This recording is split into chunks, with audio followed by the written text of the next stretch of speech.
ಭ್ರಷ್ಟಾಧಿಕಾರಿಗಳೇ ತಾಲೂಕು ಬಿಟ್ಟು ತೊಲಗಿ. ಅಪೂರ್ವ ಬಿದಿರಿಯನ್ನು ಈ ಕೂಡಲೇ ಬಂಧಿಸಬೇಕು.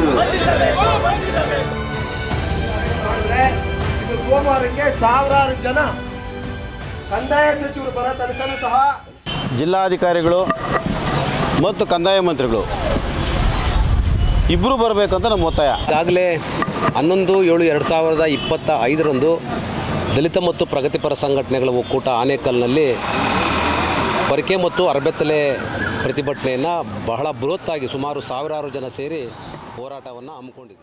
ಬೆಂಗಳೂರು ದಕ್ಷಿಣ ತಾಲೂಕಿನ ಉಪ ವಿಭಾಗಾಧಿಕಾರಿಗಳಾಗಿರುವಂತ ಅಂದ್ರೆ ಎಸಿ ಆಗಿರುವಂತ ಅಪೂರ್ವ ಬಿದಿರಿ ವಿರುದ್ಧ ಆನೇಕಲ್ನಲ್ಲಿ ಪ್ರತಿಭಟನೆ ಮುಂದುವರೆದಿದೆ. ಇದೀಗ ಅಹೋರಾತ್ರಿ ಧರಣಿಯನ್ನಾಗಿ ದಲಿತ ಮತ್ತು ಪ್ರಗತಿಪರ ಸಂಘಟನೆಗಳ ಕಾರ್ಯಕರ್ತರುಗಳು ಅಹೋರಾತ್ರಿ ಧರಣಿ ಮುಂದುವರಿಸಿದ್ದಾರೆ. ಆನೇಕಲ್ ತಾಲೂಕು ಕಚೇರಿಯ ಮುಂಭಾಗದಲ್ಲಿ ಈ ಒಂದು ಧರಣಿಯನ್ನ ದಲಿತ ಮತ್ತು ಪ್ರಗತಿಪರ ಸಂಘಟನೆಗಳ ಒಕ್ಕೂಟದ ವತಿಯಿಂದ ಮುಂದುವರಿಸಿದ್ದಾರೆ. ಅಪೂರ್ವ ಬಿದಿರಿ ವಿರುದ್ಧ ಘೋಷಣೆಗಳನ್ನು ಹಾಕಿ ಹಾಗೆಯೇ ತಹಶೀಲ್ದಾರ್ ಹಾಗೂ ವಿಶೇಷ ತಹಶೀಲ್ದಾರ್ ವಿರುದ್ಧವೂ ಕೂಡ ಘೋಷಣೆಗಳನ್ನು ಹಾಕಿ ತಮ್ಮ ಆಕ್ರೋಶವನ್ನ ವ್ಯಕ್ತಪಡಿಸುತ್ತಿದ್ದಾರೆ. ಇನ್ನು ಇತ್ತೀಚೆಗಷ್ಟೇ ದಲಿತ ಮತ್ತು ಪ್ರಗತಿಪರ ಸಂಘಟನೆಗಳ ಒಕ್ಕೂಟದ ವತಿಯಿಂದ ಪೊರಕೆ ಮತ್ತು ಅರಬೆತ್ತಲೆ ಮೆರವಣಿಗೆಯನ್ನು ನಡೆಸಲಾಗಿತ್ತು. ಆ ದಿನ ಜಿಲ್ಲಾಧಿಕಾರಿಗಳಾಗಲಿ ಇದಕ್ಕೆ ಸಂಬಂಧಿಸಿದಂತ ಕಂದಾಯ ಸಚಿವರಾಗಿರುವಂತಹ ಕೃಷ್ಣ ಬೈರೇಗೌಡರು ಸ್ಥಳಕ್ಕೆ ಆಗಮಿಸಿ ಮನವಿಯನ್ನ ಸ್ವೀಕರಿಸಲಿಲ್ಲ ಅಂತೇಳಿ ಆಕ್ರೋಶವನ್ನು ವ್ಯಕ್ತಪಡಿಸುತ್ತಿರುವಂತಹ ದಲಿತ ಮತ್ತು ಪ್ರಗತಿಪರ ಸಂಘಟನೆಗಳ ಕಾರ್ಯಕರ್ತರುಗಳು ತೀವ್ರವಾದಂತಹ ಆಕ್ರೋಶವನ್ನು ವ್ಯಕ್ತಪಡಿಸ್ತಾ ಇದ್ದಾರೆ. ಎಲ್ಲಿಯವರೆಗೂ ಇದಕ್ಕೆ ಸಂಬಂಧಿಸಿದಂತ ಅಧಿಕಾರಿಗಳಾಗಲಿ ಅಥವಾ ಸಚಿವರಾಗಲಿ ಸ್ಥಳಕ್ಕೆ ಬರೋದಿಲ್ಲ, ತಮ್ಮ ಧರಣಿ ಮುಂದುವರಿಯುತ್ತೆ ಅಂತೇಳಿ ಎಚ್ಚರಿಕೆಯನ್ನ ನೀಡಿದರು. ಈ ಒಂದು ಧರಣಿಯಲ್ಲಿ ದಲಿತ ಮುಖಂಡರಾಗಿರುವಂತಹ ರಾವಣ, ಸುರೇಶ್ ಪೋತ, ಆನಂದ ವಕೀಲರಾಗಿರುವಂತಹ ಆನಂದ ಚಕ್ರವರ್ತಿ, ಹಾಗೆ ಇಗ್ಲೂರು ನಾಗೇಂದ್ರ, ಹಾಗೆ ಚಿಕ್ಕನಾಗಮಂಗಲ ಗುರು ಹಾಗೂ ಇನ್ನಿತರೆ ಎಲ್ಲ ದಲಿತ ಮತ್ತು ಪ್ರಗತಿಪರ ಸಂಘಟನೆಗಳ ಒಕ್ಕೂಟದ ಕಾರ್ಯಕರ್ತರುಗಳು ಪ್ರತಿಭಟನೆಯಲ್ಲಿ ಭಾಗವಹಿಸಿದ್ದರು. ಆ ಎಲ್ಲ ದೃಶ್ಯಗಳನ್ನ ನೋಡೋಣ ಬನ್ನಿ. ಭ್ರಷ್ಟಾಧಿಕಾರಿಗಳೇ ತಾಲೂಕು ಬಿಟ್ಟು ತೊಲಗಿ. ಭ್ರಷ್ಟಾಧಿಕಾರಿಗಳೇ ತಾಲೂಕು ಬಿಟ್ಟು ತೊಲಗಿ. ಭ್ರಷ್ಟಾಧಿಕಾರಿಗಳನ್ನ ದಾಸಪುರ ಸುರೇಶನ ಕೊಲೆ ಪ್ರಕರಣವನ್ನು ದಿಕ್ಕು ತಪ್ಪಿಸಿದ ಡಿವೈಎಸ್ಪಿ ಮೋಹನ್ ಕುಮಾರ್ಗೆ ಹೇಳಿ ಧಿಕ್ಕಾರ. ಅಕ್ರಮ ಆದೇಶಗಳನ್ನು ಮಾಡಿರುವ ಎಸಿ ಅಪೂರ್ವ ಬಿದಿರಿಗೆ ಹೇಳಿ ಧಿಕ್ಕಾರ. ಅಕ್ರಮವಾಗಿ ಖಾತೆ ಮಾಡಿದ ವಿಶೇಷ ತಹಶೀಲ್ದಾರ್ಗೆ ಹೇಳಿ, ನ್ಯಾಯ ಕೊಡಿಸಿದ ಪೊಲೀಸರಿಗೆ ಹೇಳಿ ಧಿಕ್ಕಾರ. ದಾಸಪುರ ಸುರೇಶನ ಕೊಲೆಗೆ ನ್ಯಾಯ ಕೊಡಿಸಿದ ಪೊಲೀಸರಿಗೆ ಹೇಳಿ ಧಿಕ್ಕಾರ. ದಾಸಪುರ ಸುರೇಶನ ಕೊಲೆ ಪ್ರಕರಣವನ್ನು ದಿಕ್ಕು ತಹಶೀಲ್ದಾರ್. ಹೌದು, ಹೀಗೆ ದಲಿತ ಮತ್ತು ಪ್ರಗತಿಪರ ಸಂಘಟನೆಗಳ ಒಕ್ಕೂಟದ ವತಿಯಿಂದ ಎಸಿ ಅಂದ್ರೆ ಉಪ ವಿಭಾಗಾಧಿಕಾರಿಗಳಾಗಿರುವಂತಹ ಅಪೂರ್ವ ಬಿದಿರಿರವರು ಕಂದಾಯ ಇಲಾಖೆಯಲ್ಲಿ ದಲಿತರಿಗೆ ಸೇರಿರುವಂತಹ ಜಮೀನುಗಳನ್ನ ರಾತ್ರೋರಾತ್ರಿ ಅಕ್ರಮವಾದಂತಹ ಆದೇಶಗಳನ್ನ ಮಾಡಿ ಬಿಲ್ಡರ್ ಮತ್ತು ಡೆವಲಪರ್ಗಳಿಗೆ ಅನುಕೂಲ ಮಾಡಿಕೊಡ್ತಾ ಇದ್ದಾರೆ ಎನ್ನುವಂತಹ ಗಂಭೀರ ಆರೋಪವನ್ನ ಮಾಡ್ತಿದ್ದಾರೆ. ಅದಕ್ಕೆ ಸಂಬಂಧಿಸಿ ಚಿಕ್ಕನಾಗಮಂಗಲದ ಸರ್ವೆ ನಂಬರ್ 184ರಲ್ಲಿನ 4 ಎಕರೆ ಜಮೀನನ್ನ ರಾತ್ರೋರಾತ್ರಿ ಅಕ್ರಮ ದಾಖಲಾತಿಗಳನ್ನ ಮಾಡಿದ್ದಾರೆ ಎನ್ನುವಂತಹ ಆರೋಪವನ್ನು ಕೂಡ ಮಾಡಿದರು. ಈ ಒಂದು ಪ್ರತಿಭಟನೆ ಇನ್ನಷ್ಟು ದೃಶ್ಯಗಳನ್ನು ನೋಡ್ತಾ ಈ ಸಂದರ್ಭದಲ್ಲಿ ಪ್ರತಿಭಟನಾಕಾರರು ತಮ್ಮ ಆಕ್ರೋಶವನ್ನು ವ್ಯಕ್ತಪಡಿಸಿದ್ದು ಹೀಗೆ. ದಲಿತರ ಭೂಮಿಗಳನ್ನು ಅಕ್ರಮ ಖಾತೆ ಮಾಡುತ್ತಿರುವ ತಹಶೀಲ್ದಾರ್ಗೆ ಹೇಳಿ ಧಿಕ್ಕಾರ. ಬೇಕೇ ಬೇಕು, ಬೇಕೇ ಬೇಕು. ಅಕ್ರಮವಾಗಿ ಖಾತೆ ಮಾಡಿರುವ ತಹಶೀಲ್ದಾರ್ ಕರಿಯಾನಾಯಕ್ಕೆ ಹೇಳಿ ಧಿಕ್ಕಾರ. ಈ ಒಂದು ಪ್ರತಿಭಟನೆ ಈ ಹಿಂದೆಯೂ ಕೂಡ ಅರಬೆತ್ತಲೆ ಮತ್ತು ಪೊರಕೆ ಚಳವಳಿ ನಡೆಸಲಾಗಿತ್ತು. ಆದ್ರೆ ಅಂದು ಪೊಲೀಸ್ನವರು ಅಕ್ರಮವಾಗಿ ನಮ್ಮನ್ನ ಬಂಧಿಸಿದ್ರು. ಈ ಒಂದು ಬಂಧನವನ್ನು ಕೂಡ ನಾವು ಖಂಡಿಸ್ತೇವೆ ಅಂತೇಳಿ ಪ್ರತಿಭಟನಾಕಾರರು ಆಕ್ರೋಶವನ್ನು ವ್ಯಕ್ತಪಡಿಸುತ್ತಿದ್ದಾರೆ. ಮತ್ತು ಈ ಸಂದರ್ಭದಲ್ಲಿ ನಿಮ್ಮ ಬ್ಲೂಮ್ ಟಿವಿಯೊಂದಿಗೆ ಮಾತನಾಡ್ತಾ ತಮ್ಮ ಆಕ್ರೋಶ ಹೊರಹಾಕಿದ್ದು ಹೀಗೆ. ನಮಗೆ ಜಿಲ್ಲಾಧಿಕಾರಿಗಳು ಮತ್ತು ಕಂದಾಯ ಮಂತ್ರಿಗಳು ಇಬ್ಬರು ಬರಬೇಕಂತ ನಮ್ಮ ಒತ್ತಾಯ. ಯಾಕಂದರೆ ನಾವು ಒಂದು ಬೃಹತ್ತಾದಂಥ ಒಂದು ಪೊರಕೆ ಚಳುವಳಿ ಮತ್ತು ಅರಬೆತ್ತಲೆ ಚಳುವಳಿ ಮಾಡಿದ್ವಿ. ಆ ಚಳುವಳಿಗೆ ನಾವು ಮೊದಲೇ ಹೋಗಿ ಅವ್ರಿಗೆ ಲೆಟರ್ಗಳು ಕೊಟ್ಟಿದ್ದೀವಿ. ನೀವು ಕಾರ್ಯಕ್ರಮಕ್ಕೆ ಬರಬೇಕು, ನಮ್ಮ ಮನವಿನ ತಗೊಬೇಕು, ತಾಲೂಕಿನ ಅಧಿಕಾರಿಗಳು ಭ್ರಷ್ಟಿದ್ದಾರೆ, ನೀವು ಸರಿ ಮಾಡಬೇಕು ಅಂತ ಹೇಳ್ಬಿಟ್ಟು ನಾವು ಜಿಲ್ಲಾಧಿಕಾರಿಗಳಿಗೂ ಕೊಟ್ಟಿದ್ದೀವಿ, ಪೊಲೀಸ್ ಎಸ್ ಪಿಗೂ ಕೊಟ್ಟಿವಿ. ಆಯಿತು, ನಾವು ಅಡಿಷನಲ್ ಎಸ್ ಪಿನ ಕಳಿಸ್ತೀನಿ ಅಂತ ಹೇಳಿದ್ರು. ಅವರು ಹೇಳಿದ್ರು ನನ್ನ ಕೈಯಲ್ಲಿ ಬರೋಕ್ಕಾಗಿಲ್ಲ, ನಾನು ಬೇರೆ ರೀತಿ ನಮ್ಮ ಅಡಿಷನಲ್ ಇವರು ಜಿಲ್ಲಾಧಿಕಾರಿಗಳನ್ನ ಕಳಿಸ್ತೀವಿ ಅಂತ ಹೇಳಿದ್ರು. ಸರಿ ಆಗಲಿ ಅಂತ ಹೇಳ್ಬಿಟ್ಟು ನಾವು 11ನೇ ತಾರೀಕು ಸ್ಟಾರ್ಟ್ ಮಾಡಿದ್ವಿ, ಸಂಜೆವರೆಗೂ ಸ್ಟಾರ್ಟ್ ಮಾಡಿದ್ವಿ. ಆದರೆ ನಮಗೆ ಸ್ಪಂದನೆ ಸರ್ಕಾರ ಮಾಡಲಿಲ್ಲ. ಯಾಕೆ ಮಾಡಲಿಲ್ಲ ನಮ್ಗೆ ತೊಂದರೆ ಅಂದರೆ, ಒಬ್ಬ ದಲಿತ ಚಳುವಳಿಗಳು ಎಷ್ಟೇ 1000 ಜನ ಸೇರಿದ್ರೂ ಅಧಿಕಾರಿಗಳಿಗೆ ಭಯ ಇಲ್ಲ. ಇವರು ಏನೋ ಒಂದು ಕಾಟಾಚಾರಕ್ಕೆ ಮಾಡ್ತಾರೆ ಅಂತ ಅಂದ್ಕೊಂಡಿದ್ದಾರೆ. ಆದರೆ ಬೇರೆಯವರು ಸಮುದಾಯದ ಅಂದರೆ ರೈತ ಚಳುವಳಿಗಳು 10 ಜನ ಸೇರಿದ್ರೂ ಒಬ್ಬ DC ಬರ್ತಾರೆ, ಮನವಿ ತಗೊತಾರೆ, ಅವ್ರನ್ನ ಹೋಗೋಗಳು ಕೇಳ್ತಾರೆ. ಆದರೆ ದಲಿತರು ಇವತ್ತು ಪರ್ಕೆ ಚಳವಳಿ ಮತ್ತು ಅರಬೆತ್ತಲೆ ಚಳವಳಿ ಯಾಕೆ ಮಾಡ್ತಾ ಇದ್ದೀವಿ ಅಂದರೆ, ನಮಗಿನ್ನೂ ಸ್ವತಂತ್ರ ಬಂದಿಲ್ಲ. ನಾವು ಏನು ಹಿಂದಿನ ಕಾಲದಲ್ಲಿ ಹೆಂಗಿದ್ರು ನಮ್ಮ ಸಮುದಾಯ ಹೆಂಗಿತ್ತು ಅದೇ ರೀತಿಯಲ್ಲಿ ಈ ಸರ್ಕಾರಗಳಿಗೆ ನಿಲ್ಲಿಸೋದಕ್ಕೆ ಇವ್ರು ಮಾಡ್ತಾ ಇದ್ದಾರೆ. ಅದು ಹೇಳ್ಬಿಟ್ಟು ನಾವು ಈ ತಾಲೂಕಿನಲ್ಲಿ ಭ್ರಷ್ಟನ ಪರ್ಕೆಯಿಂದ ಏನು ನಮ್ಮ ಮನೇಲಿ ಕಸ ಇದ್ದಾಗ ನಾವು ತೊಳಿತೀವಲ್ಲ ಆ ಟೈಪ್ ತೊಳಿಬೇಕಂತ ಹೇಳಿ ಪರ್ಕೆ ಚಳವಳಿ ಮಾಡಿದ್ವಿ. ನಮಗೆ ಪೂರ್ತಿ ಸ್ವತಂತ್ರ ಬೇಕಂತ ಅರಬೆತ್ತಲೆಯಲ್ಲಿ ಈಗಲೂ ಇದ್ದೀವಿ, ದಲಿತ ಸಂಘಟನೆಗಳು ಅರಬೆತ್ತಲೆಯಲ್ಲಿ ಈಗಲೂ ಇದ್ದೀವಿ ಅಂತ ಹೇಳ್ಬಿಟ್ಟು ನಾವು ಚಳವಳಿ ಮಾಡಿದ್ವು. ಯಾಕಂದರೆ ಒಂದು ಉದಾಹರಣೆ ಹೇಳ್ತೀನಿ. ನಮ್ಮ ತಾಲೂಕಿನಲ್ಲಿ ಕ್ರೈಸ್ಟ್ ಅಂತ ಒಂದು ಸಂಸ್ಥೆ ಐತೆ, ಸಮಾಜ ಕಲ್ಯಾಣ ಇಲಾಖೆದು. ಅದರಲ್ಲಿ ನಮ್ಮ ತಾಲೂಕಲ್ಲಿ ಕಿತ್ತೂರು ರಾಣಿ ಚೆನ್ನಮ್ಮ ಅಂತ ಒಂದು ಶಾಲೆ ಇದೆ. ಹೋದ ವರ್ಷ ಫಸ್ಟ್ ಇಯರ್ PUC ಹುಡುಗಿ ಗರ್ಭವತಿ ಆಗ್ತಾಳೆ. ಮೋಸ್ಟ್ಲಿ ಎಲ್ರಿಗೂ ಗೊತ್ತಿರ್ಬೋದು, ಗರ್ಭವತಿ ಆಗ್ತಾಳೆ.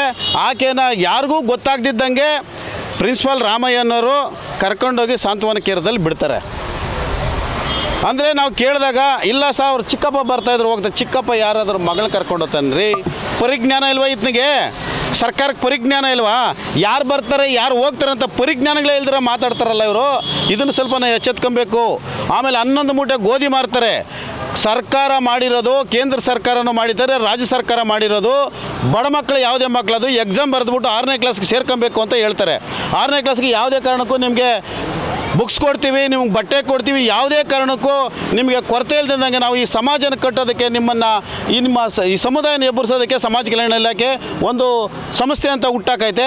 ಆ ಸಂಸ್ಥೆ ಭ್ರಷ್ಟ ಸಂಸ್ಥೆ ಆಗಿದೆ. ಈಗ ಇದನ್ನು ನಾವು ಇಕ್ಕಿದ್ದೀವಿ, ಇದು ಅಜೆಂಡನಲ್ಲಿ ನಾವು ಇಕ್ಕಿದ್ದೀವಿ. ಈಗ ಆಮೇಲೆ ಅಂಬೇಡ್ಕರ್ಗೆ ಅಪಮಾನ ಮಾಡಿ ನಾನೇ ಕಂಪ್ಲೇಂಟ್ ಕೊಟ್ಟರು ಅದು ಅಜೆಂಡನಲ್ಲಿದೆ.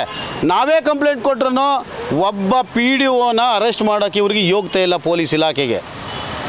ಅಂದರೆ ಬಾಬಾ ಸಾಹೇಬರು ಈ ದೇಶಕ್ಕೆ ಸಂವಿಧಾನ ಕೊಟ್ಟರು ಅವ್ರ ಮೇಲೆ ಹಲ್ಲೆ ಆಗ್ತಾಯಿದೆ ಅಂತ ಹೇಳಿದಾಗ ನಾಚಿಕೆಗೇಡಿನ ಸಂಗಾತಿ. ಒಬ್ಬ PDOನ ಅರೆಸ್ಟ್ ಮಾಡೋಕ್ಕಾಗಿಲ್ಲ, ಅವ್ರನ್ನ ಎನ್ಕ್ವೈರಿ ಮಾಡೋಕ್ಕಾಗಿಲ್ಲ ಅಂತ ಹೇಳಿದಾಗ ನಾಚಿಕೆಗೇಡಿನ ಸಂಗಾತಿ ಈಗ ಆಗಿರೋದು ಯಾವುದೇ ಸರ್ಕಾರ ಆಗಿರ್ಬೋದು. ಅದಾದ ಮೇಲೆ ನಾವು ಆನೇಕಲ್ಲು ಬಂದ್ ಮಾಡ್ತೀವೋ ಇಲ್ಲ ಇಲ್ಲಿಂದ ನಾವು ವಿಧಾನಸೌಧ ಚಲೋ ಮಾಡ್ತೀವೋ ಗೊತ್ತಿಲ್ಲ. ನಾವು ನಿರ್ಣಯ ನಾಳೆವರೆಗೂ ಗಡುವು ಕೊಟ್ಟಿದ್ದಾರೆ. ನಾಳೆ ಏನನ್ನು ಬಂದಿಲ್ಲ ಅಂದರೆ ನಾವು ಎಲ್ಲ ಸಂಘಟನೆಗಳರು ನಮ್ಮ ಒಕ್ಕೂಟ ಸಭೆ ಸೇರಿ ಒಂದು ನಿರ್ಧಾರದಾಗಿಲ್ಲ. ಆನೇಕಲ್ಲು ಬಂದ್ ಮಾಡ್ತೀವಿ, ಇಲ್ಲಿಂದ ಕಾಲ್ನಡಿಗೆ ಜೊತೆ ವಿಧಾನಸೌಧ ಚಲೋ ಮಾಡ್ತೀವಿ ಅಂತ ಸಂದರ್ಭದಲ್ಲಿ ಮಾಧ್ಯಮದ ಮೂಲಕ ಹೇಳ್ತಾನೆ. ಜೈ ಭೀಮ್.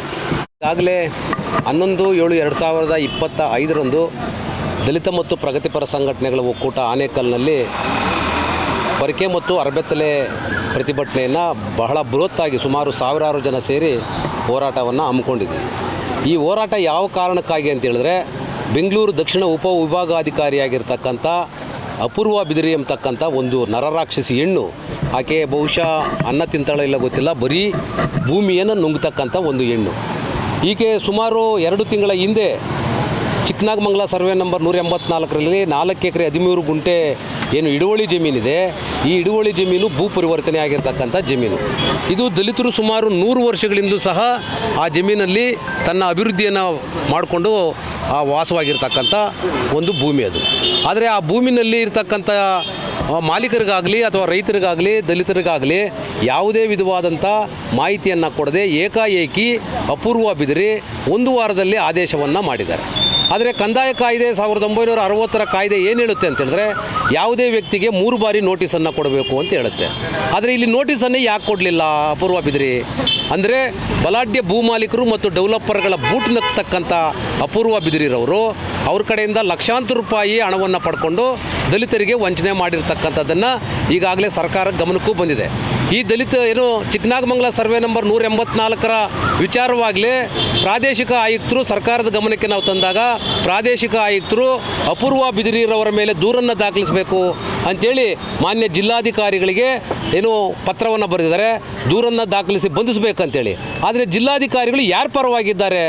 ಸರ್ಕಾರದ ಕೈಯಲ್ಲಿದ್ದಾರಾ ಅಥವಾ ಅಪೂರ್ವ ಬಿದಿರಿ ಕೈಯಲ್ಲಿದ್ದಾರೋ ಅನ್ನೋದು ನಮಗಂತೂ ಸ್ಪಷ್ಟವಾಗ್ತಾ ಇಲ್ಲ. ಜಿಲ್ಲಾಧಿಕಾರಿಗಳು ದೂರನ್ನು ದಾಖಲಿಸಿ ಆಕೆಯನ್ನು ಬಂಧಿಸಬೇಕಾಗಿತ್ತು. ಆದರೆ ಇದುವರೆಗೂ ಯಾಕೆ ದೂರನ್ನು ದಾಖಲಿಸಿ ಬಂಧಿಸಲಿಲ್ಲ ಅನ್ನೋದು ನಮ್ಮದು ಎರಡನೇ ಪ್ರಶ್ನೆ.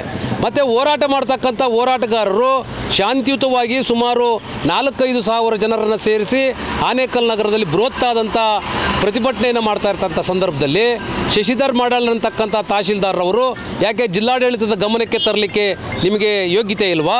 ಅಥವಾ ನೀವು ಕಾನೂನು ಸುವ್ಯವಸ್ಥೆಯನ್ನು ಕಾಪಾಡಲಿಕ್ಕೆ ಬಂದಂಥ ಅಧಿಕಾರಿಗಳು, ಅಥವಾ ನೀವು ಇಲ್ಲಿ ಎತ್ಕಟ್ಟತಕ್ಕಂಥ ಕೆಲಸ ಮಾಡಲಿಕ್ಕೆ ಬಂದ ಅಧಿಕಾರಿಗಳು ಅನ್ನೋದು ನಮಗೆ ಸ್ಪಷ್ಟವಾಗಬೇಕು.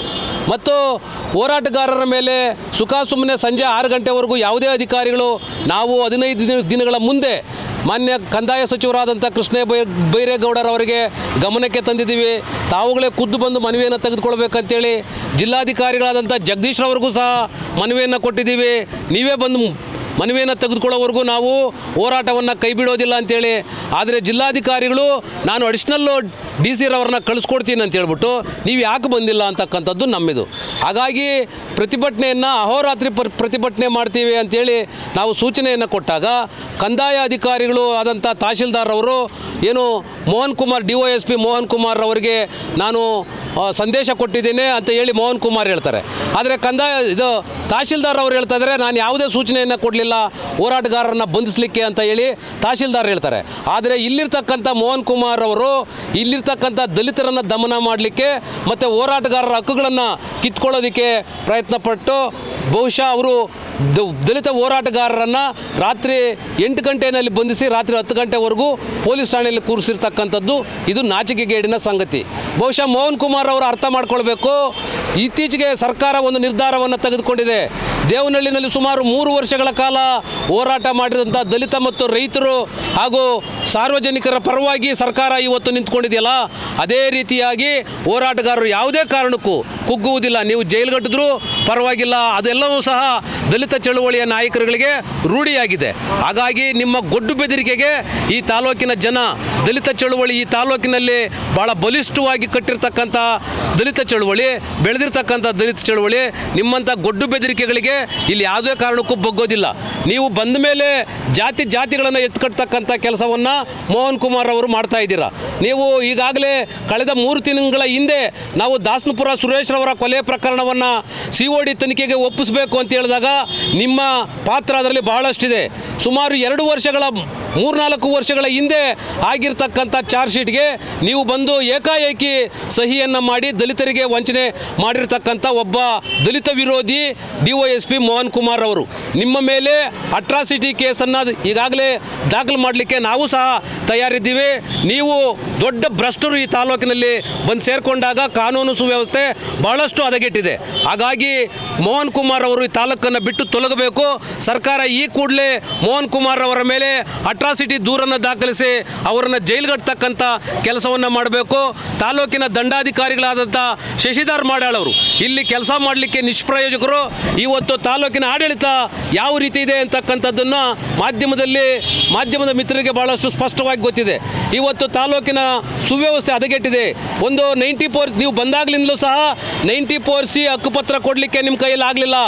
ಈಗಾಗಲೇ 2006ರಲ್ಲಿ ಏನೋ ರಾಯಸಂದ್ರ ಸರ್ವೆ ನಂಬರಲ್ಲಿ ಕೋಲೆ ಬಸವ ಸಮುದಾಯಕ್ಕೆ ಹಕ್ಕುಪತ್ರ ಕೊಡಬೇಕು ಅಂತೇಳಿ ಜಿಲ್ಲಾಧಿಕಾರಿಗಳ ಆದೇಶ ಮಾಡಿದ್ದಾರೆ. ಆದರೆ ನಿಮ್ಮ ಕೈಯಲ್ಲಿ ಇದುವರೆಗೂ ಸಹ ಆ ಕೋಲೆ ಬಸವ ಸಮುದಾಯಕ್ಕೆ ಹಕ್ಕುಪತ್ರ ಕೊಡಲಿಕ್ಕೆ ಆಗಲಿಲ್ಲ. ಮತ್ತು ಅಂಬೇಡ್ಕರ್ ಭವನಕ್ಕೆ ಮಂಜೂರು ಮಾಡಬೇಕಂತ 2 ವರ್ಷಗಳ ಹಿಂದೆ ಸತತವಾಗಿ ನಮ್ಮ ಹೋರಾಟಗಾರರು ಅಂದೇನಹಳ್ಳಿ ಮತ್ತು ಬಿಕ್ಕನಹಳ್ಳಿಯ ಗ್ರಾಮದ ಯುವಕರು ನಿರಂತರವಾಗಿ ಕಡತವನ್ನು ಇಟ್ಕೊಂಡು ಓಡಾಡ್ತಾ ಇದ್ದಾರೆ. ಆದರೆ ನಿಮ್ಮ ಕೈಯಲ್ಲಿ ಅಂಬೇಡ್ಕರ್ ಭವನ ಮಂಜೂರು ಮಾಡಲಿಕ್ಕೆ ಆಗ್ತಾ ಇಲ್ಲ. ಇತರೆ ತಾಲೂಕಿನಲ್ಲಿ ಆಗಿರ್ತಕ್ಕಂಥ ಅನೇಕ ಸಮಸ್ಯೆಗಳನ್ನು ಇಟ್ಕೊಂಡು ಈ ತಾಲೂಕಿನಲ್ಲಿರ್ತಕ್ಕಂಥ ಭ್ರಷ್ಟ ಅಧಿಕಾರಿಗಳು, ಕಂದಾಯ ಇಲಾಖೆ ಇರ್ಬೋದು ಮತ್ತು ಪೊಲೀಸ್ ಇಲಾಖೆ ಇರ್ಬೋದು, 5 ವರ್ಷಗಳಿಗೂ ಮೇಲ್ಪಟ್ಟು ಕಾರ್ಯನಿರ್ವಹಿಸ್ತಕ್ಕಂಥ ಪೊಲೀಸ್ ಇಲಾಖೆಯಿಂದ ಅಧಿಕಾರಿಗಳಿಂದ ಇವತ್ತು ತಾಲೂಕಿನಲ್ಲಿ ಕಂದಾಯ ಮತ್ತು ಪೊಲೀಸ್ ಇಲಾಖೆಯಲ್ಲಿ ಭ್ರಷ್ಟರು ತುಂಬಿ ತುಳುಕ್ತಾ ಇದ್ದಾರೆ. ಕಾನೂನು ಸುವ್ಯವಸ್ಥೆ ಹದಗೆಡ್ತಾ ಇದೆ. ಹಾಗಾಗಿ ಈ ಕೂಡಲೇ ಈ ಅಧಿಕಾರಿಗಳನ್ನು ತಾಲೂಕಿನಿಂದ ವರ್ಗಾವಣೆ ಮಾಡಬೇಕು. ಮತ್ತು ಏನು ಹೋರಾಟಗಾರರ ಮನವಿಯನ್ನು ಏನಾದರೂ ಜಿಲ್ಲಾಧಿಕಾರಿಗಳಾಗಲಿ, ಈಗಾಗಲೇ ಕಂದಾಯ ಸಚಿವರು ನಾನು ಬಂದೇ ಬರ್ತೇನೆ, ನೀವು ಹೋರಾಟವನ್ನು ಮುಂದುವರಿಸಿ ಅಂತ ಹೇಳಿದ್ದಾರೆ.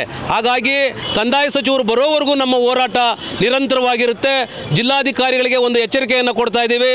ನೀವೇನಾದರೂ ಹೋರಾಟಗಾರರ ಏನು ಮನವಿಯನ್ನು, ಹಕ್ಕೊತ್ತಾಯಗಳನ್ನು ಈಡೇರಿಸದೆ ಅವರನ್ನು ಏನಾದರೂ ಕಡೆಗಣಿಸಿದ್ದೇ ಆದರೆ ಮುಂದಿನ ದಿನಗಳಲ್ಲಿ ನಾಳೆ ಎಲ್ಲ ನಾಯಕರುಗಳು, ಪ್ರಮುಖ ನಾಯಕರುಗಳು ಆನೇಕಲ್ನಲ್ಲಿ ಸಭೆಯನ್ನು ಸೇರಿ ನಾಳೆಯಿಂದ ಕರೆಯನ್ನು ಕೊಡ್ತೇವೆ, ಆನೇಕಲ್ ಬಂದ್ಗೆ ಕರೆಯನ್ನು ಕೊಡ್ತೇವೆ. ಇನ್ನು 2 ದಿನಗಳ ಒಳಗಾಗಿ ಜಿಲ್ಲಾಧಿಕಾರಿಗಳು ಮನವಿ ತಗೊಂಡು ಸ್ಪಂದಿಸದೇ ಹೋದರೆ ನಾವು ಆನೇಕಲ್ ಬಂದ್ಗೆ ಕರೆಯನ್ನು ಕೊಡ್ತೇವೆ ಅಂತೇಳಿ ಈ ಮೂಲಕ ಸರ್ಕಾರಕ್ಕೆ ಎಚ್ಚರಿಕೆಯನ್ನು ಕೊಡ್ತಾ ಇದ್ದೀವಿ. ಜೈ ಭೀಮ್. ಈ ಪ್ರತಿಭಟನೆ ಯಾಕೆ ಅಂದರೆ 11 ನಡೆದ ಉಗ್ರವಾದ ಪ್ರತಿಭಟನೆ.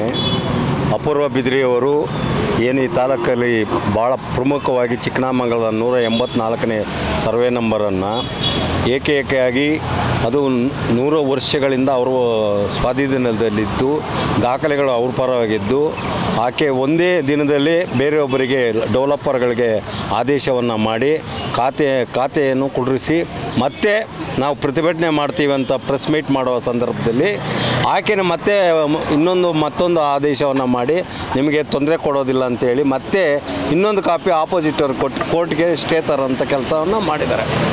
ಆದರೆ ಅಪೂರ್ವ ಬಿದ್ರಿಯವರಿಗೆ ತನಿಖೆ ಮಾಡಿ 53 ಪ್ರಕರಣಗಳು ದಾಖಲೆ ಆಗಿದೆ ಅಂತ ಹೇಳಿ ಈಗಾಗಲೇ ತನಿಖೆ ಮುಖಾಂತರ ಪ್ರೂವ್ ಆಗಿದೆ. ಅದರಲ್ಲಿ ಈಗ ಅಪೂರ್ವ ಬಿದ್ರಿಯವ್ರನ್ನ ಸರ್ಕಾರ ಈಗ ತಂದುಕೊಡೋದು ಆಗಲಿ ಖಾತೆ ಆಗೋದು ಯಾವುದೇ ಆದೇಶಗಳನ್ನು ರದ್ದು ಮಾಡಿದೆ. ಸರ್ಕಾರ ಈಗಾಗಲೇ ಹೇಳುವಂಥ ಸಿದ್ದರಾಮಯ್ಯ ಸರ್ಕಾರ ದಲಿತರಿಗೆ ನಾವು ನ್ಯಾಯ ಕೊಡಿಸ್ತೀವಿ ಅಂತೇಳಿದೆ.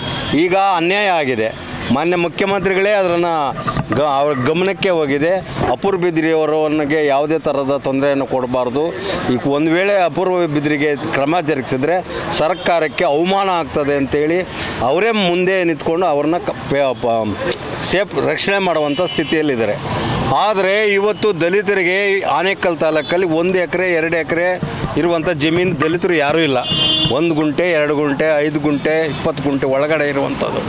ಅದರಲ್ಲಿ ವಿಶೇಷವಾಗಿ ಚಿಕ್ಕನಾಮಂಗಲದಲ್ಲಿ 4 ಎಕರೆ ಜಮೀನನ್ನು ಬೇರೆಯೊಬ್ಬರಿಗೆ ಆದೇಶವನ್ನು ಮಾಡಿಸಿರೋಂಥದ್ದು ಅದು ಖಂಡನೆ ಅಂಥೇಳಿ ಅಪೂರ್ವ ಬಿದ್ರಿಯವರ ವಿರುದ್ಧವಾಗಿ ಪರಕೆ ಚಳವಳಿ ಮತ್ತು ಅರಬೆತ್ತಲೆ ಚಳವಳಿಯನ್ನು ಮಾಡಿದ್ವಿ. ಆದರೆ ಡಿ ಸಿ ಅವರು ಬಂದು ನಮ್ಮ ಮನವಿಯನ್ನು ಕೊಡಬೇಕು ಅಂತ ನಾವು ಒತ್ತಾಯವನ್ನು ಮಾಡಿದಾಗ ಡಿ ಸಿ ಅವರು ಬಂದಿಲ್ಲ. ಅದು ಕಾರಣ ಇಟ್ಕೊಂಡು ಮಾನ್ಯ ಏನು ಶಶಿಧರ್ ಮಾಡಲ್ ಮತ್ತು ಯಾರು DSP ಮೋಹನ್ ಕುಮಾರ್ ಅವರು 6 ಗಂಟೆಗೆ ಬಂದು ನಮ್ಮ ದಲಿತ ಚಳವಳಿಯ ನಾಯಕರುಗಳನ್ನೆಲ್ಲ ಬಂಧಿಸಿ ಪೊಲೀಸು ಜಿಗಣಿ ಪೊಲೀಸ್ ಸ್ಟೇಷನ್ ಬಂಧಿಸಿದರು. ಅದಾದ ಮೇಲೆ ನಮ್ಮ ಮನವಿಯನ್ನು ದಲಿತರ ಮನವಿಯನ್ನು ಯಾವುದೇ ಮೇಲಧಿಕಾರಿಗಳು ಬಂದು ಸ್ವೀಕಾರ ಮಾಡಿಲ್ಲ ಅನ್ನೋದೇ ನಮ್ಮ ಪ್ರತಿಭಟನೆ.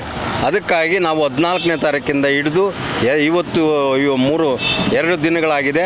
ಇವತ್ತು ಕೂಡ ನಾವು ಮುಂದುವರಿಸ್ತಾ ಇದ್ದೀವಿ. ಆ ಮುಂದುವರಿಸಿಲ್ಲ ಅಂದರೆ ನಾವು ನಾಳೆವರೆಗೂ ಅದಕ್ಕೆ ಅವಕಾಶವನ್ನು ಕೊಡ್ತೀವಿ.